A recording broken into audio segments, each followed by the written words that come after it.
Buenas tardes, bienvenidos una vez más a su canal Geografía Viva. El día de hoy vamos a abordar el tema de la población y se espera que esta semana ustedes aprendan a argumentar las implicaciones sociales, económicas, ambientales que va a tener el hecho de que la población crezca y que esté distribuida de cierta manera en el mundo. Entonces, sin más, comenzamos. Entonces, el tema central de esta semana es el crecimiento de la población mundial y nosotros al terminar estas actividades tendremos que tener la capacidad de argumentar qué sucede de manera tanto positiva como negativa cuando la población empieza a crecer. Y más aún cuando este crecimiento es desorganizado, no hay un plan de este crecimiento y por lo tanto va a ocasionar situaciones negativas en los lugares tanto urbanos como rurales. Nuevamente les repito, el aprendizaje esperado es que ustedes argumenten las implicaciones ambientales, sociales y económicas del crecimiento, distribución de la población en el mundo. Como ya les mencioné, no necesariamente estas implicaciones tienen que ser negativas. También el hecho de que en un lugar, en una ciudad, se concentren personas de todo el mundo con gran diversidad, pues eso también enriquece la cultura y nuestras relaciones con nosotros. Entonces, no siempre las implicaciones pues van a ser de corte negativo. Lo primero que tenemos que saber y conocer para entrarle de lleno al estudio de la población son nuestros conceptos básicos.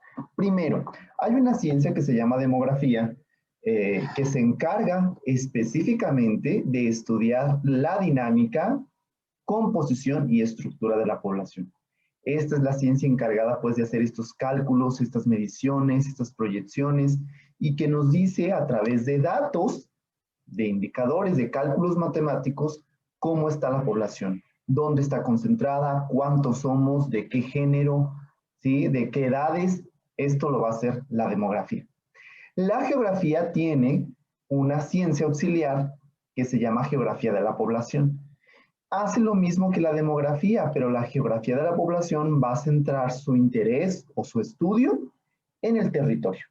Es decir, cómo esta dinámica, cómo este crecimiento, cómo esta composición de la población va a afectar, va a modificar, va a transformar el espacio geográfico. ¿Sí? Entonces, tenemos por un lado la gran ciencia que es la demografía y como hermana e hija de la geografía tenemos a la geografía de la población. Aquí en la tabla, para que se guíen, están señalados con los números, demografía 1, geografía de la población 2, para que vayan relacionando los conceptos con sus definiciones. Otro de los elementos importantes que tenemos que conocer es la natalidad. La natalidad es el número de nacimientos que se registran en un año. Es un dato esencial, tanto para la demografía como para la geografía de la población. Es un dato del que no podemos prescindir, lo tenemos que tener siempre presente. ¿Cuántos niños nacen por cada año? A eso se le llama natalidad. Y el caso contrario es la mortalidad.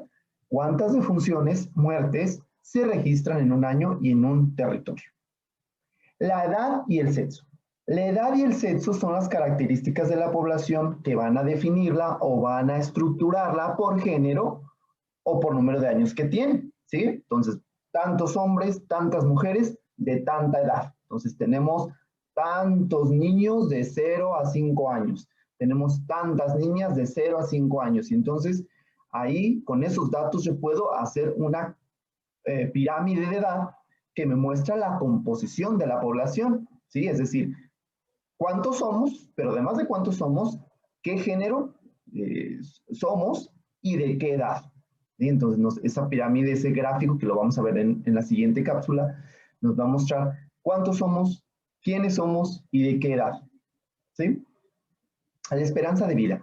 La esperanza de vida es la cantidad de años que se espera viva una persona y este dato no es igual en todo el mundo. Este dato va a variar según la región donde nos encontremos. Por ejemplo, la esperanza de vida en África es mucho menor que en América y mucho menor todavía que en Europa. La esperanza de vida la va a determinar las condiciones de vida en las que la población viva en ese territorio.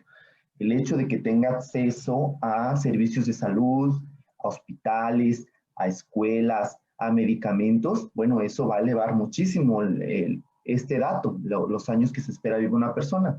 En cambio, en un lugar donde se vive en situaciones insalubres, es decir, que no tienen agua potable, que no tienen luz eléctrica, que no pueden acceder a un sistema de salud, a un sistema de vacunación, a escuelas, entonces su esperanza de vida va a disminuir. Caso específico, les digo, países principalmente de África. Luego vamos a tener dos conceptos muy importantes. El primero es el crecimiento natural de la población. Está marcado con el número 7 y entonces lo tenemos por acá. El crecimiento natural, como su nombre lo indica, es cuánto crece la población en un año. Y para eso necesito dos datos. ¿Cuántos nacieron? ¿Cuántos murieron? A ese número de nacimientos le voy a restar las muertes. Y con eso yo ya voy a tener el crecimiento natural de un lugar, de un año. En cambio, el crecimiento social se refiere a la diferencia entre la cantidad de personas que llegan a vivir a un lugar, inmigrantes, menos los que se van de ese lugar, los emigrantes. Entonces, el crecimiento social tiene que ver más con el movimiento de la población, con los movimientos migratorios. Y el crecimiento natural tiene que ver con la dinámica natural de la gente, de tener bebés y morir. Nosotros en esta semana vamos a trabajar tres indicadores demográficos. Vamos a trabajar crecimiento total o natural, este que les acabo de mencionar. Vamos a trabajar la tasa de natalidad y vamos a trabajar la tasa de mortalidad. A continuación voy a explicar cada una de ellas porque su tarea de ustedes será sacar estos datos, calcular estos datos para 10 estados de la República Mexicana.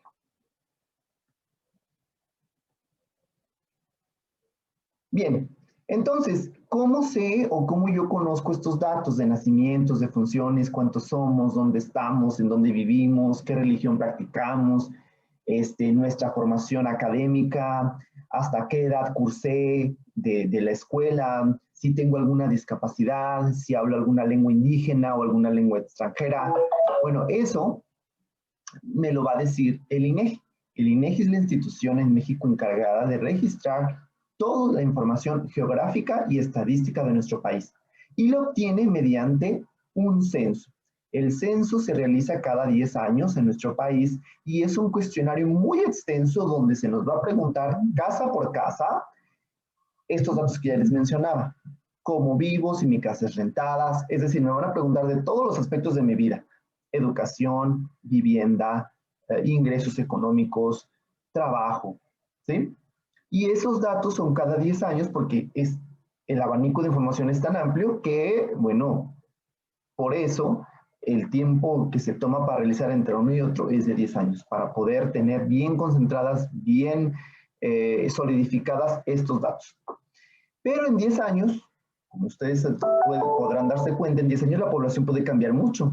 Por eso, cada 5 años, a la mitad de que se hizo el censo, se hace un corte que se llama conteo. El conteo se hace cada 5 años y el objetivo principal es saber cuánto creció la población en esos 5 años. Por eso en el conteo no se preguntan tantas cosas como en el censo. En el conteo simplemente se van a centrar a preguntarnos cuántos vivimos en esa casa, de qué edad, de qué género. Porque lo que nos interesa es saber a la mitad de que se realizó ese censo, en esos 5 años, cuánto creció la población. Y para ayudarnos a hacer esto, vamos a entrar a los indicadores. Un indicador demográfico son cálculos matemáticos y estadísticos que nos ayudan a conocer cómo está compuesta la población y cómo la población cambia a través del tiempo. La población no permanece estática, va a cambiar, va a evolucionar, va a crecer, va a disminuir, va a migrar, va a moverse de su lugar de origen. Y otras personas van a llegar, en fin, la población es dinámica. Y entonces, para conocer esta dinámica es que hacemos estos cálculos matemáticos que nos muestran más o menos cómo está la población en números, hablando en números. El primer indicador que ustedes van a calcular en su tarea es la tasa de crecimiento total o natural. Ya lo mencioné antes. Esta tasa es la más sencilla. Implica hacer simplemente una resta. Aquí tenemos la ecuación. La tasa de crecimiento o el crecimiento total o natural va a ser igual al número de nacimientos menos el número de muertes. Es una simple resta. Y entonces yo necesito dos datos esenciales. Necesito conocer los nacimientos y las defunciones registradas en un año. Para mostrarles y ejemplificar cómo obtener este dato, aquí tengo el dato del censo del 2010. En México, en nuestro país, se registró ese año 112.336.538 personas. En el 2010 vivían 112.336.538 habitantes. En ese año, en el año 2010, se registraron 2.643.908 nacimientos y asimismo se registraron 579.701 muertes en el país. Para yo obtener mi primer indicador, que es la tasa de crecimiento total o la tasa de crecimiento natural, lo único que voy a hacer es hacer una simple resta. A 2.643.908 habitantes le voy a restar 579.701 habitantes. Y me va a dar como resultado que la tasa de crecimiento natural para México en el año 2010 fue de 2.064.207 habitantes. ¿Qué quiere decir este dato? ¿Qué nos indica? Que en el año 2010 el crecimiento total de la población creció 2.064.207 habitantes respecto al 2009. ¿Sí? Del año 2009 al 2010 se dio este incremento en la población, 2.064.207 habitantes. Entonces, como pueden ver, esta es la más sencilla, es simplemente una resta. Nuevamente, a los nacimientos le resto el número de muertes y ya está. Tenemos nuestra tasa de crecimiento total o natural, con la que nos damos cuenta cuánto creció la población en un año. Indicador número 2, la tasa de natalidad. ¿Para qué sirve? Sirve para conocer cuántos niños por cada 1.000 habitantes están naciendo. Ejemplo, hagan de cuenta que yo tengo mi población de 112 millones del 2010. Entonces yo agrupo a esa población en grupos en pequeños subgrupos de 1.000. Entonces, aquí tengo 1.000 habitantes, aquí tengo 1.000 habitantes, 1.000 habitantes, 1.000 habitantes, hasta juntar mis 112 millones. Lo que quiero saber con este indicador es cuántos bebés nacieron de cada 1.000, de cada grupito de cada 1.000 que yo los dividí a mi población, cuántos niños nacieron de ahí, de esos 1.000. ¿Para qué me sirve conocer este dato? Bueno, además de que sé cuántos niños están naciendo por cada 1.000 habitantes, me doy cuenta en qué zonas del país esta natalidad es más alta. Y por lo tanto, a los gobiernos les tendrá que dar elementos para que digan, en tal zona del país, como hay demasiados nacimientos, necesitamos poner a disposición de la población servicios de salud, hospitales de maternidad, y en los años subsecuentes o en los años que vienen se va a necesitar que haya escuelas, principalmente preescolares, primarias y secundarias, porque esos niños van a crecer y van a necesitar esta educación. Si para eso sirve este dato. Y entonces se saca de la siguiente manera. Para yo obtener la tasa de natalidad necesito dos datos. Voy a necesitar, como le indica aquí la ecuación, el número de nacimientos en un año, que se registraron en un año. Y voy a necesitar la población total registrada en ese año. Aquí, para sacar esta tasa, voy a hacer dos operaciones. El cálculo lo voy a hacer en dos momentos. Primer momento, voy a hacer una división. Voy a dividir el número de nacimientos entre la población total. Paso número 2. Lo que resulte de esa división lo voy a multiplicar por 1.000 y ahí tendré mi tasa de natalidad. Es decir, sabré cuántos niños en ese año nacieron por cada 1.000 habitantes. ¿Qué datos? Otra vez me regreso acá. Aquí tenemos la población total y tengo los nacimientos. Procedo entonces a hacer mi cálculo. Aquí está. La tasa de natalidad entonces va a ser igual a 2.643.908 nacimientos entre 112.336.538 habitantes. Lo primero es dividir nacimientos entre la población total. Recuerden que la estamos sacando para 2010. Estos son datos del 2010. Paso B. Aquí tengo el resultado de esa división. El resultado de esa división lo voy a multiplicar por 1000 y entonces me va a dar un total de 23.53 habitantes. ¿Qué quiere decir? Quiere decir que la tasa de natalidad de México en el año 2010 fue de 23.53 nacimientos por cada 1000 habitantes. Por cada grupo de 1000 habitantes que yo tenía en ese momento en el país, en México, nacieron 23 niños, 23 niños, 23 niños, 23 niños. ¿Sí? Y como les digo, este dato es muy importante para saber qué servicios requiere la población, ya que están naciendo tantos niños por cada 1000 habitantes. Y además de eso, sé dónde, en qué zonas del país se está registrando mayor natalidad. ¿Sí? Fue el número 2, tasa de natalidad. Otra vez, primero, divido el número de nacimientos entre la población total. Lo que resulte de esa división la multiplicaré por 1000 y tendré mi tasa de natalidad. Siguiente, tasa de mortalidad. La tasa de mortalidad me indica, otra vez, tengo mi población dividida en grupos de 1000. Lo que yo me interesa saber con este indicador es cuántas personas de este grupo de 1000 se están muriendo o están falleciendo. Y con este dato puedo obtener también información relevante para el gobierno y ver qué está sucediendo en ciertas zonas. ¿A qué se debe esta causa de fallecimiento? ¿Cuáles son los principales problemas que enfrenta la población en ese lugar para que esté presentándose ese número de muertes? Puede ser situación de violencia, situación de una enfermedad específica que se presenta en esa zona. Y entonces ahí, nuevamente, el gobierno tiene elementos para intervenir, ¿sí? Servicios de salud, más seguridad, etc. Se hace exactamente el mismo procedimiento que en el anterior. Voy a necesitar dos datos: número de muertes registrados en el año y la población total. Aquí los tenemos. Número de muertes que se registraron en el 2010 en México y su población total en el 2010. Procedo a hacer mi cálculo. Paso A. Número de muertes entre la población total.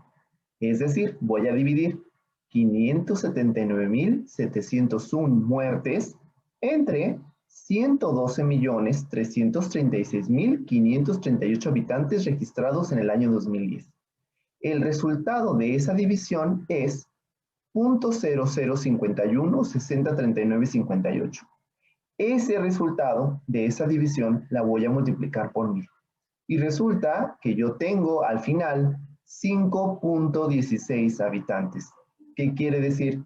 Que en México en el año 2010 se murieron 5.16 personas por cada 1000 habitantes. Es decir, mientras que de cada 1000 estaban naciendo 23 personas, también, además de nacer las 23 personas, estaban muriendo 5 personas por cada 1000. Su actividad, que les dejo esta semana, es una tabla como esta, en la que ustedes tendrán que calcular el crecimiento total.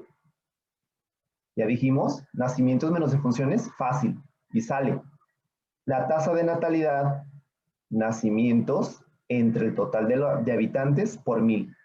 Y la tasa de mortalidad. Número de muertes registradas en un año entre la población total y tendré mi tasa de mortalidad. Recuerden que estamos trabajando con datos del censo del 2010. Obviamente ya tenemos datos nuevos del 2020, ya eso los trabajaremos directamente en la clase. Por lo pronto, para practicar, vamos a calcular estos 3 indicadores para estos estados. Y ya en la clase online haremos un análisis de estos resultados y veremos por qué en unos estados se comporta de manera diferente, ¿sí? Por qué en unos se eleva muchísimo la tasa de mortalidad, en otros disminuye, por qué en unos la tasa de natalidad es más alta, ¿sí? Esas cuestiones ya las trabajaremos ya cuando tengamos los datos calculados. Lo primero que necesito para hacer cálculos, la demografía y la geografía de la población, lo que necesitan primero es tener los datos. Una vez que tengo los datos, entonces trabajamos los datos y damos explicaciones a esos datos. ¿Sí? Jóvenes, por esta semana es todo. Fue muy breve. Espero haya quedado claro el procedimiento matemático que tienen que seguir. Y si no, pues ya saben, pueden contactarme, tienen mis datos para contactarme y cualquier duda que tengan, no duden en informarme y yo, en cuanto pueda, les responderé. Por esta ocasión es todo, chicos. A trabajar esta semana en estos indicadores y nos vemos en la próxima cápsula.